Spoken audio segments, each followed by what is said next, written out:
want to show that, like, my thing is, I know you guys are going to speculate. That's what media does. You guys speculate, y'all have fun. It is what it is. But when I come out and actually say, hey guys, this is exactly what happened, and then you basically say, nope, I know Nicki, I know she went. It makes me look like a fucking psycho. Is all I'm saying. That's all. Here's a question. And you did it with 2 songs with 2 female rappers, and that's why people have the narrative of Nicki and female rappers. Certain people in rap, gatekeepers or people, if y'all keep on doing that to me, y'all are pushing that narrative. Do you believe that there are gatekeepers in hip hop, and do you believe that members of the media are some of them? Of course, yes.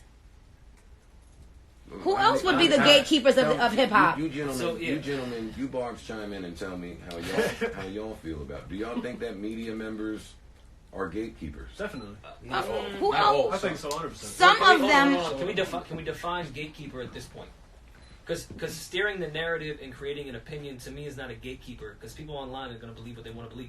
That's not so true. I don't know if I could say that's a so you really trying to tell me that when when he went out and started saying that thing over and over about the motorsport thing, him and his sidekick, that didn't make millions of people start believing something untrue about me? As much as I'd like my friend to have that much influence, I don't think well, then that's you the are case. Psychotic too. I don't think that's when the case. someone has a show that's being broadcast to people, they have a voice, and they can influence the way people think about other people. And if I'm not sitting in the room to defend myself, then they turn off their radio, and that's what the fuck they run with. Okay, cool. How do y'all not know that? On that point, but to the term gatekeeper and really shifting what's going to happen, I can't say that Joe and Academic. He is the one that put it out. He is the first one that put it out. No, nobody else but you. I'm saying the gatekeeper of really shifting how things move. That does shift things how things move. When you lie on someone and you do it. And before y'all continue, let me just say, how do you not get the point? Gatekeeper, and then y'all can continue this debate. Gatekeeper to me means someone who can either allow or deny access to this industry. Yeah. And I don't necessarily view media that way, Nick. So tell me why both of y'all are out of y'all mind. What you're saying is you can start a narrative if you have a big and that's exactly what he did. If you have a big enough platform where you reach certain viewers and listeners, once you put something out there, that conversation now starts in different areas. Especially if people respect your opinion. Yes, and it takes on a life of its own, and then it keeps on being repeated and repeated. And if I don't defend myself, then he's right. If I do defend myself, I'm the angry black woman. My issue with the heat. Black girl tragic. And it's black bitches that do it the most. And I don't give a fuck if y'all mad at me using that fucking hashtag. That's offensive. The hashtag. Excuse me? You want to talk about offensive? I try not to be offensive. You try not to be offensive. Not offensive. But see, that's the thing. When you, if I guess it's okay to hurt someone if you think they're famous or rich or popular or something like that. It's okay to offend them. It's okay to bully them. But everyone else, Nicki we gotta Minaj. walk. Everybody else, we gotta walk on eggshells for. We can't offend this one. We can't offend that one. We can't offend this one. Man, fuck that. I said what the fuck I said. Period. Just like every day you go on your show, you said what the fuck you said. And you offend many people. You said what the fuck you said. If they tell me I offend them, I apologize. I'm not here to offend. I'm not here to offend. So then why you couldn't just do that back at Queen Radio? I said it many times in so many different ways. I'm like, yo, I told the truth. I explained the story over and over. Let me tell you why. The he is the part that I want to accentuate. You're saying me, and I understand that because I've said a lot.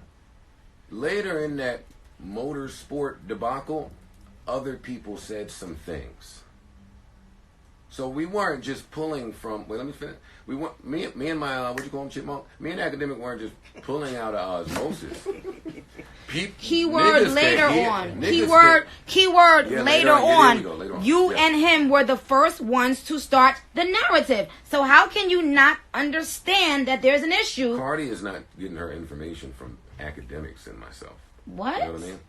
Like, she's not taking nothing that we say. Like, she was involved. She went on. I don't give a fuck about what the fuck she think or who she got information from. I'm talking about you speaking to the public. So do you suggest that we not speculate? No, I said there are things that you speculate about. I said, but once I come out and say, hey guys, this is how it happened. But why can't people not believe you? Not me, but I'm saying, why can't people? Do you relinquish that right when you sign up to be in the spotlight?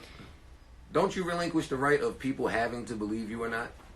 Absolutely, but you also have to know that there are some times that people like myself will do things like what I did today, which is get fucking sick and tired of it, have had enough of it, and speak to you directly, Nick, or address it directly. At 8:10 this morning, I said to Rory, listen, Nicki is going to yell at me.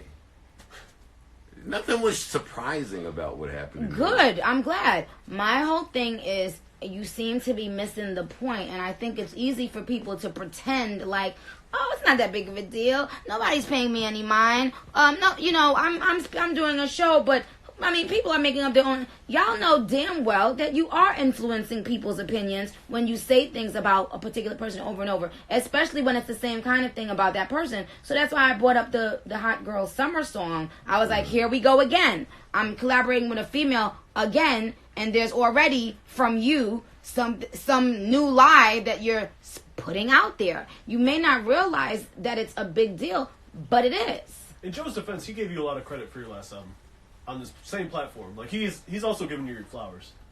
Yeah, listen, man. And what we talked about on Queen Radio, and I guess we'll just re-say it here, which you acknowledged as well that you didn't think we were being negative with it. We thought it was a genius way to roll out a song, and that's why, because we give your brain credit on how you have put your brand out there, we thought it was a really good way to roll out a record.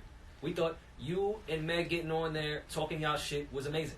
It got really all the buzz. I didn't say, and again, I said that y'all didn't say this one in a negative way. But the first time him and his sidekick did it, it was extremely negative. Okay, it was extremely negative. This time, so now when you do something like that to someone, their guards have to go up, because now it's you like, don't know that I love you. But to I me, said that to you on many phone calls that we've had in private, and still you treated me so horribly up there. I don't feel like I treated you horribly up there. I feel like you didn't even want to allow me. You didn't even want to allow me to. I don't think I ever had a nigga cut my mic off in my life. In my I don't think that you were trying to understand that it's not okay to. And I'm just gonna leave it at this because I don't want to beat a dead horse. I feel like at a certain level it gets a little bit personal, and that's what it is. Like sometimes it can feel like a personal attack. I would like us to start there. Okay. I know that we begin with a motorsport conversation, but honestly, for me, our phone call or our phone calls and me doing your shit, you doing my shit, there are such grand. There are amazing things happening in the ecosystem, and I think that this meeting between you and I, both at your shit and at my shit, is really important to note right now. My focus isn't on motorsport. My focus isn't on anything of old, to be honest. I think that you're in a different space. I think that, and I've had to dig myself out of that space. See, what y'all don't understand is what y'all don't understand is behind all that other stuff, it's a human being.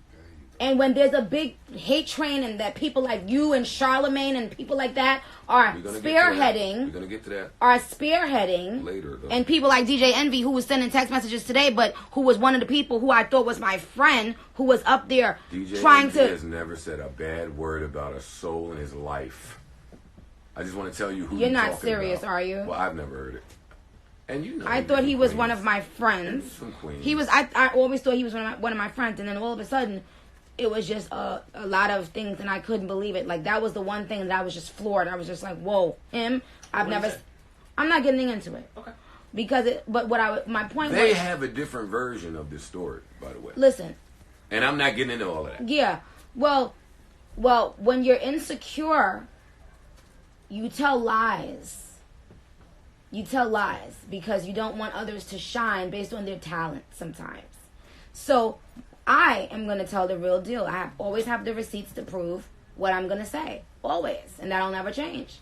So anyway, my point is, there were a lot of people who I had never said anything bad about, who I thought we were, I was cool with, that jumped on the hate train. And my thing is, when you say things like, oh, well, we're past it, yes, I'm past it. Praise be to God.